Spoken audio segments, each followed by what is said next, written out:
Hello, 8th Congressional District, all my beloved constituents out there and all of our friends and supporters and allies around the state of Maryland and around America who've tuned in for my favorite time of the week, Local Hero. And we've got an amazing local hero for you this week, Jenifer Small, who is a teacher with MCPS. She's been with Montgomery County Public Schools for 24 years.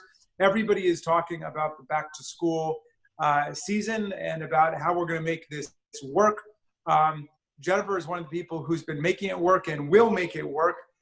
She was the ESOL Teacher of the Year in 2019, and she's an ESOL teacher doing special ed classes too. She has worked at the Captain James Daly Elementary School, at Lake Seneca Elementary, Seven Locks Elementary, Rosa Parks Middle School, and is presently at the Rock Terrace School, where she's an ESOL teacher and the staff development teacher. So with all of that, this first week of August, Jenifer Small, congratulations on being our local hero.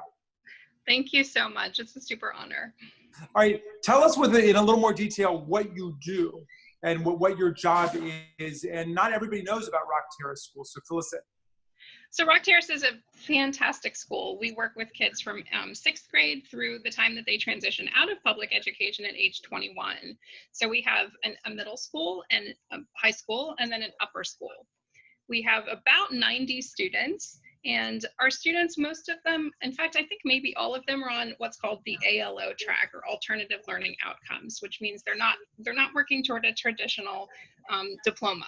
Most of our students have pretty severe autism, and I work with the students whose first language is not English.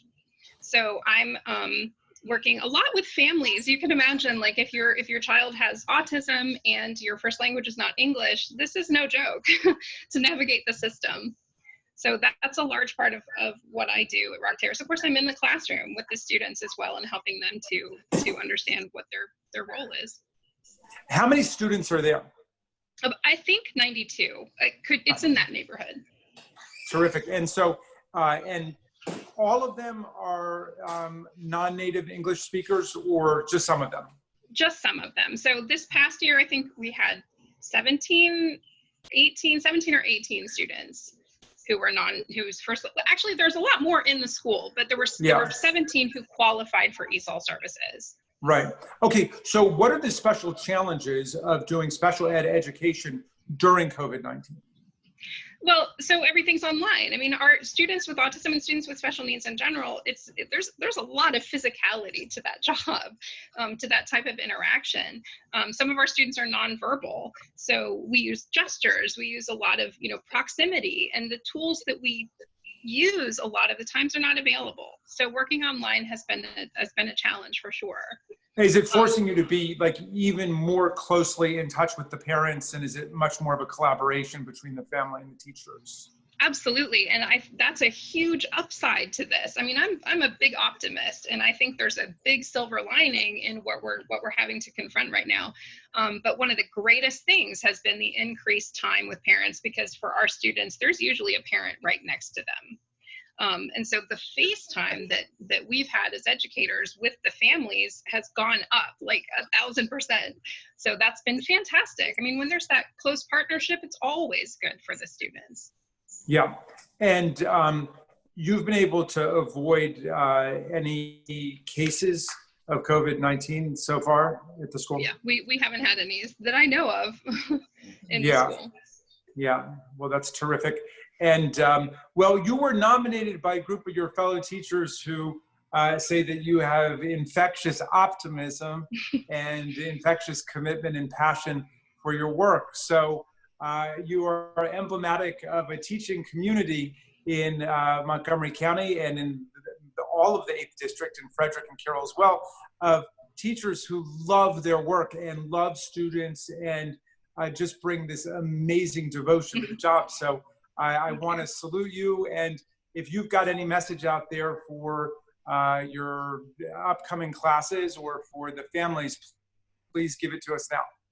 I think that the thing that I would like to say is there is so much good going on right now.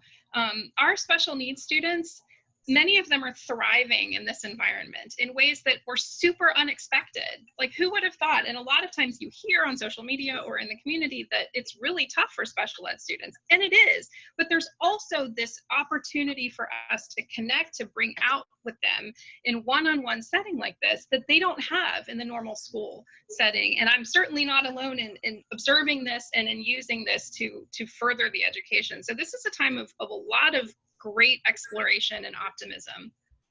All right, well, that is the great Jenifer Small, our local hero for the week of Thursday, July 6th, Thursday, August 6th, Friday, August 7th. This first week of August, we're delighted to have you as our local hero. Thank you for everything you're doing as an ESOL teacher, as a special ed teacher, and as a teacher of teachers, teaching people how to do it. So we're very proud of you. Thank you so much. Keep up the great work. Thank you.